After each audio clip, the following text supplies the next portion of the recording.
क्या तुम ये हिम्मत कर सकते हो? क्या बकवास कर रहे हो? तुम जानते नहीं 7 जन की मौत हो चुका है। इस जगह पे रहना खतरे से खाली नहीं है। लेकिन हमें इसका पता तो लगाना ही पड़ेगा। इसका पता अगर हम लोगों ने नहीं लगाया तो और लोगों की भी जाने जा सकता है। इस बात को समझो। बेवकूफों जैसी बातें मत करो। यहां से चलो। मुझे अपनी जान नहीं गंवानी। नहीं, इस राज का मुझे खुलासा करना ही होगा। क्या बात है?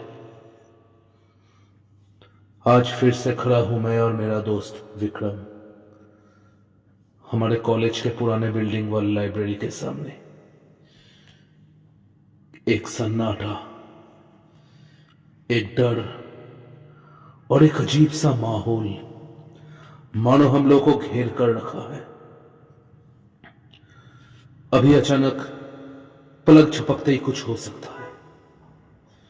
लेकिन क्या? यह लाइब्रेरी बहुत ही जाना माना है और इस लाइब्रेरी को अब हमेशा के लिए सील कर देने का बात आ चुका है। हमारे कॉलेज के 7 स्टूडेंट इस लाइब्रेरी में आने की कोशिश किए थे। उन लोगों का कोई अता पता नहीं चला। सब मानते हैं कि इस लाइब्रेरी में एक लड़की की आत्मा बसती है। वो किसी को नहीं छोड़ती। वो एक बहुत ही खतरनाक प्रेत बन चुकी है। लेकिन मुझे इस बात के एंड तक जाना ही था। कोशिश किया क्यों ना आज इसका खुलासा कर लिया जाए। स्वागत करता हूं आप सबका हॉरर दादा के एक और एपिसोड पे। आज के स्टोरी का नाम है मौत की लाइब्रेरी। लेकिन उससे पहले अगर आप लोगों ने अभी तक इस चैनल को सब्सक्राइब नहीं किया हो तो अपनी रात को और दिल दहला देने वाले बनाने के लिए और डरने के लिए और कपकपाहट के लिए जल्दी से जल्दी सब्सक्राइब कर दीजिए। क्या किया जाए कुछ समझ में नहीं आ रहा। ऐसे ही सोचते सोचते मैं और विक्रम अपने घर की तरफ लौट गए। सुबह में भी कॉलेज के टाइम हर कोई इस लाइब्रेरी के पास जाने से डरता है। इस पुराने बिल्डिंग में एक अजीब सी खामोशी छाई हुई है। क्यों? क्या है आखिर इस लाइब्रेरी में? क्यों ये लोग कहते हैं कि एक लड़की का प्रेत है वहां पे, वही ये सब खून करती है? इसका राज क्या होगा? बचपन से इन सब चीजों का मुझे बहुत शौक था। इसका खुलासा मुझे करना ही है। लेकिन यह मैं अकेले नहीं कर सकता। मौत से खेलने वाला बात है ये। इसके लिए मुझे किसके मदद की जरूरत होगा? मैंने और विक्रम ने तय किया कि हमें पहले इस पुराने बिल्डिंग और इस लाइब्रेरी का इतिहास हम लोग को जानना ही होगा। हम लोगों ने सोचा क्यों ना कॉलेज के सबसे पुराने प्रोफेसर अग्निहोत्री के पास एक बार विजिट किया जाए। प्रोफेसर अग्निहोत्री इस कॉलेज का वो सब इतिहास भी जानते हैं जो शायद कोई भी नहीं जानता, क्योंकि ये इस कॉलेज से बहुत पहले से जुड़े हुए हैं। उस दिन क्लासेस होने के बाद शाम के टाइम मैंने और विक्रम ने प्रोफेसर अग्निहोत्री के केबिन में जाने का सोचा। जैसे ही मैंने प्रोफेसर अग्निहोत्री का केबिन का डोर खटखटाया,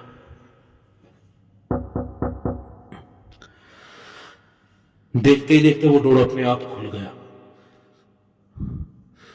हम दोनों ने अंदर जाकर देखा कि प्रोफेसर अग्निहोत्री खिड़की की तरफ देखकर खड़े हुए थे। वो उस पुराने बिल्डिंग को ही ताक रहे थे, मानो उनके आंखों में बहुत सारे सवाल हैं जिसका जवाब उस पुराने बिल्डिंग में ही है। क्या होगा वो सब? कुछ समझ में नहीं आया। प्रोफेसर साहब, मैं जानता हूं तुम लोग किस लिए आए हो। असल में बैठ जाओ, बैठ जाओ, मैंने कहा ना। 7 जन की मौत हो चुकी है। अब अगर तुम लोग 8वां या 9वां नहीं बनना चाहते तो उस बिल्डिंग से दूर रहो। प्रोफेसर साहब, हम यही तो जानना चाहते हैं कि क्यों लोग डरते हैं इससे। डरने का कोई वजह तो होगा। क्या सच में ये भूत प्रेत का भूत प्रेत? क्या बकवास किए जा रहे हो? इंसान का कर्म ही उसका जीवन निर्धारित करता है। कर्म के आगे किसी का नहीं चलता। जो कर्म जिसने किया है किसी न किसी रूप में, किसी न किसी तरह, उसे उसका फल भुगतना ही पड़ता है। जो अन्याय एक बार इस कॉलेज में हुआ था, जो पाप एक बार हुआ था, उसका बोझ हम सबको भुगतना ही पड़ेगा। इसलिए अगर अपनी भलाई चाहते हो तो चले जाओ, घर चले जाओ, और उस बिल्डिंग की तरफ भूल कर भी मत जाना। लेकिन बस, और कोई बात नहीं, चले जाओ। कोई खास मदद हम लोगों को मिली नहीं, लेकिन एक बात हम दोनों जरूर समझ गए। यह आदमी हमसे कुछ छुपा रहा है। शायद इसे बहुत कुछ पता है इस बारे में।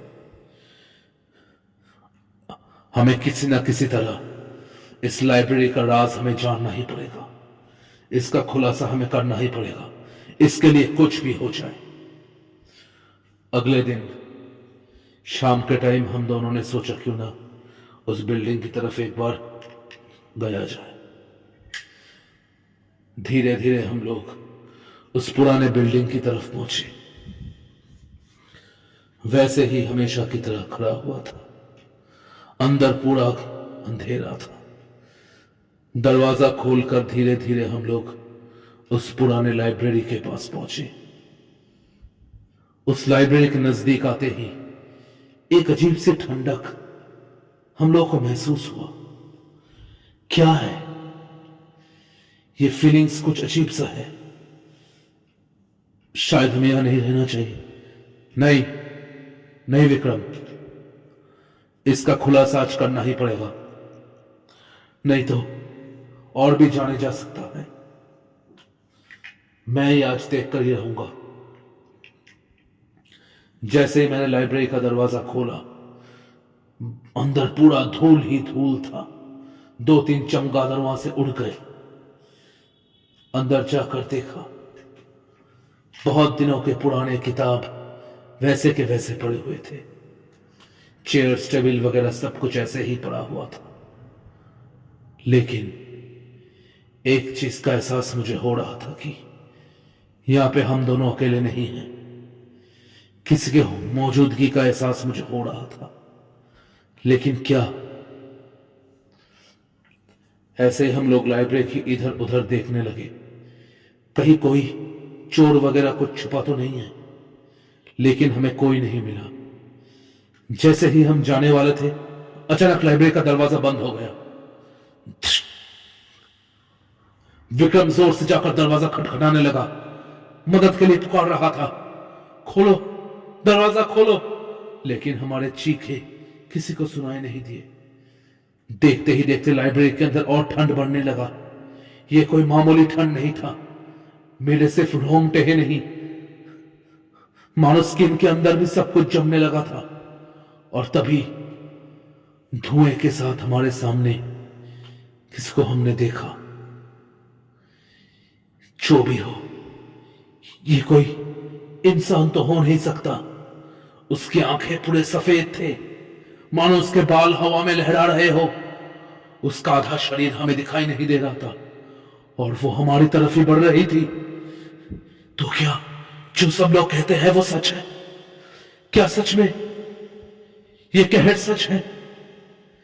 तभी देखते ही देखते धड़ाम से लाइब्रेरी का दरवाजा खुला और पीछे खड़े थे एक शख्स जोर से हम लोग का नाम लेकर पुकार रहे थे कि जल्दी दरवाजे की तरफ हम लोग दौड़ के आए, लेकिन वो धुएं से भरी प्रेत आत्मा हम लोग को जाने नहीं दे रही थी। तभी उस शख्स ने एक पानी जैसा कुछ फेंका और देखते ही देखते सब कुछ फिर से नॉर्मल हो गया। कोहरा हटने के बाद हम लोगों ने देखा कि वो शख्स कोई और नहीं बल्कि प्रोफेसर अग्निहोत्री ही थे। तुम लोगों को कितनी बार मना किया था ना मैंने किस लाइब्रेरी के पास नहीं आने के लिए। मुझे पता था तुम लोग मानने वाले नहीं हो। चलो यहां से, जल्दी चलो। आखिरकार हम लोग उनके साथ निकल गए और उनके केबिन में बैठे। प्रोफेसर साहब, अब तो सच्चाई बता दीजिए। अब आप डिनाई मत कीजिए कि आपको कुछ नहीं पता। प्लीज हमको सच्चाई बताइए कि उस पुराने बिल्डिंग का राज क्या है। बहुत से राज छुपे हुए हैं वहां पे, लेकिन आज जिस मुसीबत को तुम लोगों ने छुआ है वो तुम्हारा पीछा इतनी आसानी से नहीं छोड़ेगी। हमें अपनी जान की कोई परवाह नहीं, लेकिन बाकियों की जान बचाने के लिए इसके रास्ते तक हमें जाना होगा। तो ठीक है, मैं तुम्हें बताता हूं। वो पुराना बिल्डिंग ही जेटीएस कॉलेज का असली बिल्डिंग हुआ करता था। यह आज से करीब 35 साल पहले की बात है, जब मैं वहां पे हाल ही में एज अ प्रोफेसर अपॉइंट हुआ था। जेटीएस एक बहुत रिनाउंड कॉलेज बनता गया शहर का, और देखते ही देखते बहुत सारे स्टूडेंट धीरे धीरे उसमें भरते गए। मेरे ही डिपार्टमेंट का मेरी ही एक स्टूडेंट थी जिसका नाम था पायल। वो बहुत ही एक गरीब घर की और लड़की थी, इसलिए सब अमीर लोग उसका मजाक उड़ाते थे। प्रोफेसर्स लोग उसके तरफ ज्यादा ध्यान नहीं देते थे, वो लोग सिर्फ अमीर बच्चों की तरफ ही ध्यान देते थे। सब लोग उसे बुली करते थे। That's why she decided to leave the college. But due to her family problem, उसने कॉलेज छोड़ना सही नहीं समझा। वो कॉलेज कंटिन्यू की। वो मेडिकल की स्टूडेंट थी। बहुत सारे प्रेशर्स उसके ऊपर थे और उसका तरफ पुलिस वगैरह बढ़ते ही गए, और ऐसे ही वो एक दिन एग्जाम का स्ट्रेस और बाकी स्ट्रेस संभाल नहीं पाई और उसी लाइब्रेरी में उसे लटक कर आत्महत्या कर ली।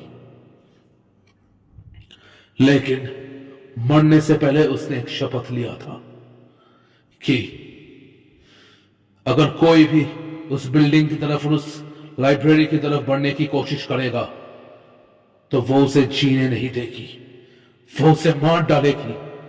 इसलिए जो 7 जन वहां पे जाने की कोशिश किए, उसने उसको मौत के घाट उतार दिया, और अब उसकी आत्मा आजाद हो चुकी है।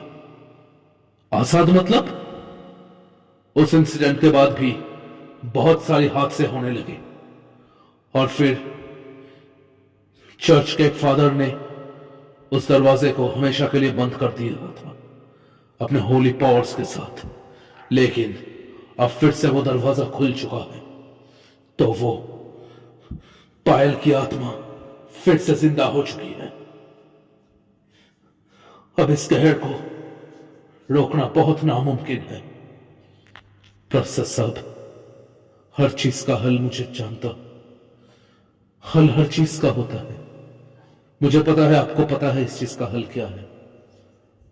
हां, एक रास्ता है। क्या है वो? उस लाइब्रेरी में एक किताब है जिसका टाइटल मैं जानता नहीं हूं, लेकिन पायल की आत्मा की शक्ति उसी किताब के अंदर बंद है। अगर उस किताब को आग में जला दिया जाए तो पायल की आत्मा को मुक्ति मिल जाएगी और फिर सब कुछ ठीक हो जाएगा। लेकिन इतनी सारी किताबों में हम उस किताब को ढूंढेंगे कैसे? मुश्किल है, नामुमकिन नहीं, लेकिन मुश्किल बहुत है। मैं तुम्हें एक ब्रेसलेट देता हूं। यह ब्रेसलेट उस किताब को पहचानने में तुम्हारी मदद करेगी, और साथ ही साथ यह पानी का बोतल रखो। इसके अंदर का होली वाटर तुम्हें उस प्रेत आत्मा से थोड़ी देर के लिए मुक्ति दिला सकता है। यह उसे हरा तो नहीं सकता, लेकिन तुमसे दूर जरूर रख सकता है। जाओ, शायद तुम ही सबको बचा सकते हो। दिल में बहुत सारे हिम्मत करके मैं और विक्रम आखिरकार उस रात उस लाइब्रेरी के पास पहुंचे। इतना तो मैं जान चुका था कि बहुत बड़े खतरे के सामने मैं बढ़ता जा रहा हूं। चलते चलते आखिरकार मैं उस बिल्डिंग के अंदर घुसा और उस लाइब्रेरी का दरवाजा खोला। मुझे किसी भी तरह आज रात तक उस किताब को ढूंढना था। मैं बाकी सारे किताबों को एक के बाद एक देखने लगा। वो किताब जैसे ही मुझे मिलेगा, ये ब्रेसलेट चमकने लगेगा। ऐसे ही मैं किताब देखते जा रहा था, तभी अचानक उसी कमरे में मैंने कोई हलचल सी महसूस की, मानो जैसे पीछे से कोई चला गया। कौन है? कौन है? और देखते ही देखते लाइब्रेरी के सारे दरवाजे, खिड़कियां एकदम से बंद और खुलने लगे। चेयर्स इधर से उधर होने लगे और फिर हवा में वो आई, वो उल्टे पैरों वाली, सफेद आंखें वाली प्रेतात्मा। यही पायल की प्रेतात्मा है। वो मेरी तरफ अपने बड़े बड़े नाखून लेकर बोलने रही कि तो उस किताब को कभी नहीं ढूंढ पाएगा। आज तुझे भी मैं मौत के घाट उतार दूंगी। मैंने उस पानी को लेकर जोर से उसकी तरफ फेंका।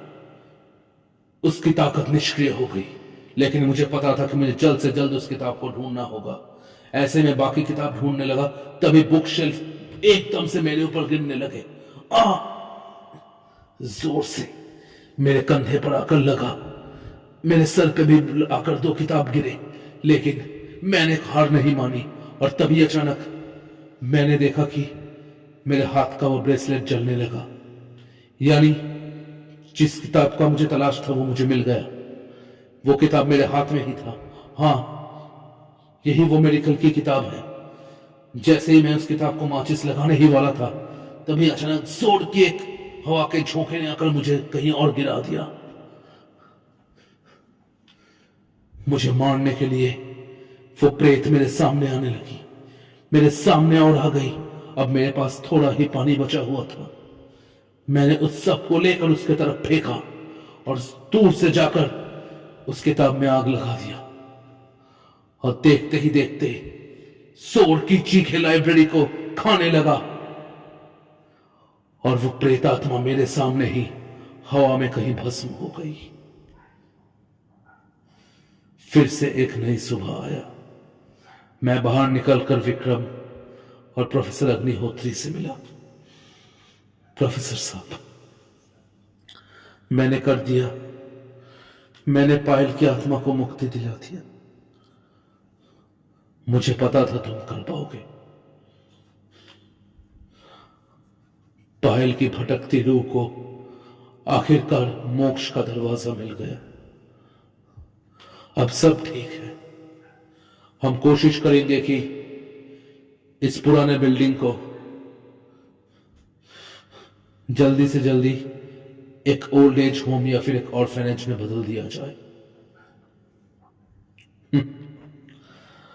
कितने साल हो चुके हैं? करीबन आज 15 साल बीत चुके हैं। इस इंसिडेंट को होते हुए।